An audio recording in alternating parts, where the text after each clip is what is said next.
Je dois remercier Dr Céline Ramassamy Diasson, qui est l'initiatrice de ce colloque.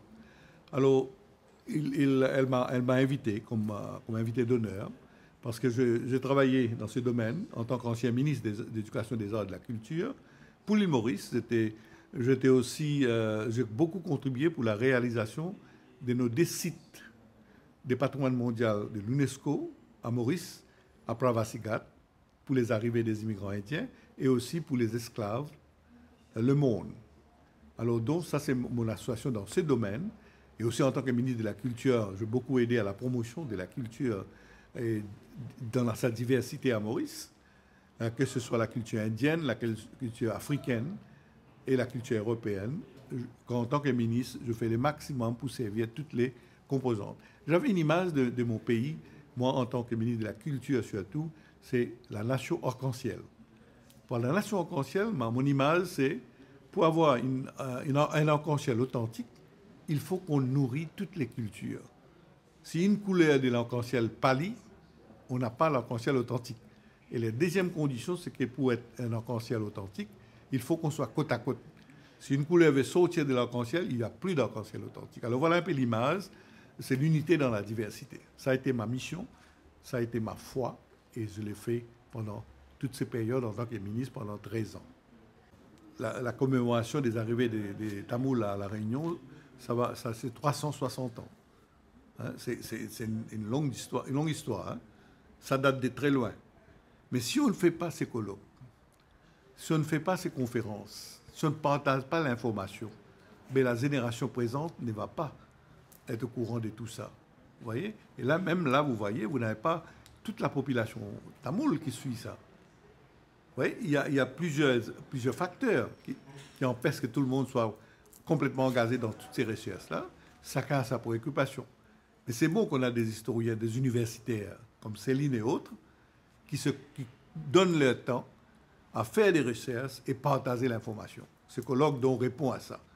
Et donc je vois ça très, très, très utile et très salutaire pour préserver la mémoire et tout en donnant à la génération présente et future, si vous voulez, cette panne de l'histoire de notre pays et ce qui va leur donner aussi leur sens d'appartenance, mais aussi la fierté d'appartenir à ce groupe et la fierté aussi de la culture de l'origine. Cette similarité en termes de peuplement aussi, hein, comment les Indiens, les Africains sont venus d'ailleurs pour venir à La Réunion et à Maurice. Et on a eu beaucoup d'essence, la proximité d'ailleurs. Hein. Le vol de 30 minutes pour nous emmener à Maurice et La Réunion, ça nous aide beaucoup. Moi, je crois qu'il faut favoriser ça. Hein. Il faut consolider cet aspect, non seulement sur le plan touriste, sur le plan échange social, culturel, traditionnel. Je crois qu'il faut consolider davantage et organiser des échanges aussi entre les deux pays. Et ça va aider beaucoup. Et Maurice peut apporter une contribution, surtout pour l'enseignement de la langue tamoule. Vous savez, nous, à Maurice, nous avons l'avantage, et quand j'étais ministre de l'Éducation, je dois vous dire que j'ai mis les piliers pour la consolidation de la diversité des langues. Alors, à l'époque, les langues indiennes étaient enseignées au niveau primaire, mais pas vraiment au niveau secondaire pour toutes les langues. Et donc, quand je suis devenu ministre en 1983, j'ai pris toutes les langues qu'il y avait. Et je vous cite les langues. Vous avez hindi, ourdou, tamoul, télougou, marathi, gujarati. Ensuite, vous avez l'arabique, mandarin. Toutes ces langues-là étaient au niveau primaire.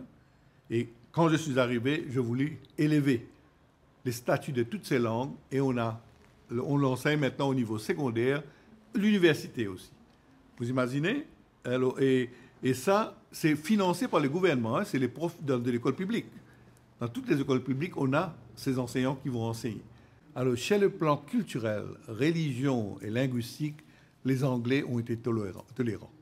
Hein, ils ont permis à la population indo-mauricienne, si vous voulez, de pratiquer leur langue, d'apprendre leur langue, de pratiquer leur religion et la culture. Par contre, ici, vous avez une histoire différente. Vous n'avez pas eu cette liberté. Ce qui fait que vous étiez bloqué. Et je sais qu'après l'indépendance, après les développements, Et là, vous avez une émergence. Hein. Vous n'avez plus de liberté maintenant. Hein. Et vous pouvez le faire. Vous le faites. Peut-être pas suffisamment par manque de moyens. Et c'est là où je fais un appel à l'Inde. L'Inde, la maison mère, les pays mères. Hein. Il faut absolument que l'Inde consolide les essences culturelles et linguistiques avec la Réunion. Et l'Inde peut utiliser Maurice, puisqu'on est bilingue à Maurice. Vous voyez, on enseigne la langue, nous, mais on peut les enseigner à travers le français aussi. Vous voyez, on enseigne la culture, on peut le faire à travers la langue française. Vous voyez, alors ça, ce sont d'après moi, c'est que l'Inde doit faire. Ayant un consul ici, je pense que l'Inde doit vraiment consolider ses relations avec la Réunion et les autres pays francophones, tout comme Guadeloupe et autres, parce que ces pays-là, ils ont besoin. Vous voyez, nous, à Maurice, on est bien ancrés. Hein, on a toutes les facilités officiellement, mais par contre, ici, c'est un gros effort que la population doit faire. Alors moi, je dis qu'il faut, et non seulement pour les Tamouls, pour les Hindous, Indo-Réunionnais, tout comme les Indo-Mauriciens, mais pour les Africains aussi, les personnes d'origine africaine et d'autres origines, chinoises et autres, vous voyez. Et il faut que les autorités à La Réunion offrent les opportunités pour que les autres populations puissent se développer. Je vous dis, quand j'étais ministre de la Culture, je n'ai pas fait la promotion que de culture indienne. Pour la culture africaine, je peux vous dire, j'étais le premier, hein, en tant que ministre, à signer un accord culturel avec le Sénégal. Right? Et ce qui nous a emmené à développer la culture africaine. J'avais aidé à créer, à monter un groupe culturel qui s'appelait Momamtois, inspiré de Daniel Sorano, hein, de la troupe Daniel Sorano. Alors vous voyez, tout ça, je crois que c'est important. C'est parce que si on ne donne pas, on ne consolide pas les valeurs culturelles d'une population, ils vont se sentir perdus. Vous voyez, ils vont se sentir déracinés. Et ils vont se sentir un peu nulle part. Et ça, c'est mauvais pour la stabilité, pour la cohésion. Et voilà un petit peu mon souhait.